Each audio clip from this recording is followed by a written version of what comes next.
আর শিল্প দূষণটার জন্য পরিবেশের যে এডিজি মহোদয় আছেন তাকে অনুরোধ করছি যে আপনি আপনার কাছে তালিকা আছে যে কারা কারা দূষণ করছে, তাদের বিরুদ্ধে নিয়মিত কাজ শুরু করেন। আমার 64টা জেলায় লাখে লাখে দূষণকারী, আমার ওইদিকে না যেয়ে আমি যদি একটু ফোকাস থাকি যে লবণবহ নদী যারা দূষণ করছে তাদেরকে আমি অনলাইন মনিটরিংয়ের আন্ডারে আনবো এবং আপনারা নিয়মিত পানি পরীক্ষা করবেন। প্রয়োজনে আমরা নদী বাঁচাতে 2-1টা শিল্প কারখানা বন্ধ করে দেব। আইন নামেরও তো শিল্প কারখানা চালানোর কোনো সুযোগই নেই। বেলাই বিল নিয়ে আজকে কেউ সাইনবোর্ড দিয়ে মাটি ফেলে তো তখন সেটা মুনির ফোন করতো, আমরা বন্ধ করতাম, আবার আরেকজন ফেলে। জরুরি হচ্ছে জেলা প্রশাসক মহোদয় এই বেলাই বিলটার সীমানাটা চিহ্নিত করা, এবং সীমানা চিহ্নিত করে আপনি জলজ উদ্ভিদ লাগিয়ে দেন, ওয়ালি লাগাতে হবে এমন কোনো কথা নেই। ওই জলজ গাছগুলো লাগাতে যুবকদের সম্পৃক্ত করে নেন, তাহলে যুবকদের একটা ওনারশিপ হবে যে আমরা এই কাজটা করতে দেবো না। এবং বেলাই বিল কিন্তু একটা জাতীয় ঐতিহ্য, জাতীয় গৌরব। এখান থেকে যে মাছগুলো আসে সেগুলো গাজীপুর কেন বাংলাদেশের অনেক জায়গায় ছড়িয়ে পড়ে এবং ওইগুলো সত্যি অন্য রকমের মিঠা পানির মাছ। এখানে আমি 2-3 বার এসেছি, মাঠে নেমেছি, কথা বলে সাইনবোর্ড সরিয়েছি, এগুলো সব কাজ এখন আপনাদেরকে করতে হবে। আমি তো হঠাৎ করেই এই পর্যায়ে চলে আসি নাই, হঠাৎ করেই আমার বয়স 56 হয়নি। আপনাদের মতন 13-14 বছর থেকে কাজ না করলেও 25 বছর থেকে কাজ করা শুরু করে দিয়েছি। আপনাদের অবস্থা তো আমার থেকে সঙ্গীন, আমার সময় তো বাতাস এত খারাপ ছিল না, আপনারা এখন থেকেই কাজ শুরু করে দেন। এবার হচ্ছে দূষণ রোধে আগে কেন ব্যবস্থা করি না, এটা আর আমাকে এখন প্রশ্ন করার লাভ নেই, কারণ দূষণ যা হওয়ার হয়ে গেছে। আমাকে এখন কিওরের দিকে যেতে হবে।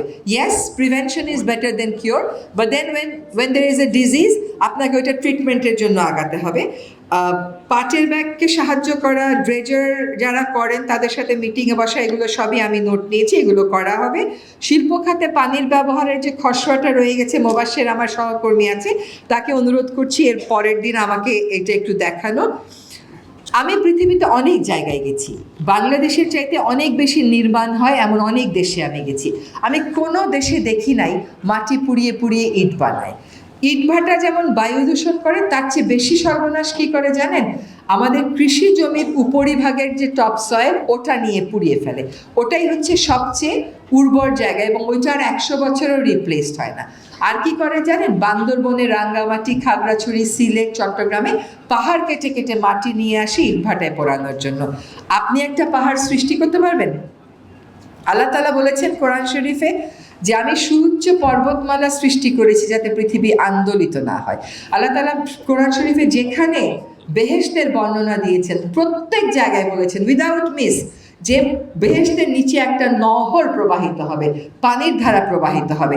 আর আমাদের 1156টা বা কম বেশি হতে পারে নদীগুলো এই নহর হিসেবে আল্লাহ তাআলা দিয়েছেন। এগুলোকে আমরা হাতে ধরে নষ্ট করি কয়েকজন চিহ্নিত ব্যবসায়িক স্বার্থে এবং সরকারের গাফিলতির জন্য, যে পয়ঃবর্জ্যের ব্যবস্থাপনা করা হয়নি। গাজীপুর উন্নয়ন কর্তৃপক্ষ থেকে আজকে কেউ আসেননি কেন ঠিক জানি না, কিন্তু ওনাদেরও আসলে এই কার্যক্রমে সম্পৃক্ত থাকা দরকার। গাজীপুরের যুবক হিসাবে, যুবতী হিসাবে আপনি অবশ্যই নদী রক্ষায় সম্পৃক্ত হতে পারেন, আপনি বেলাই বিল রক্ষায় সম্পৃক্ত হতে পারেন। শোনেন, আপনারা যদি কথা না বলেন প্রশাসন কখনো নড়বে না।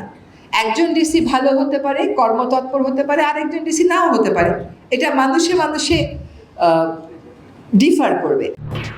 এলো খবরের কাগজ, নিখাত, নির্ভীক, নিরপেক্ষ।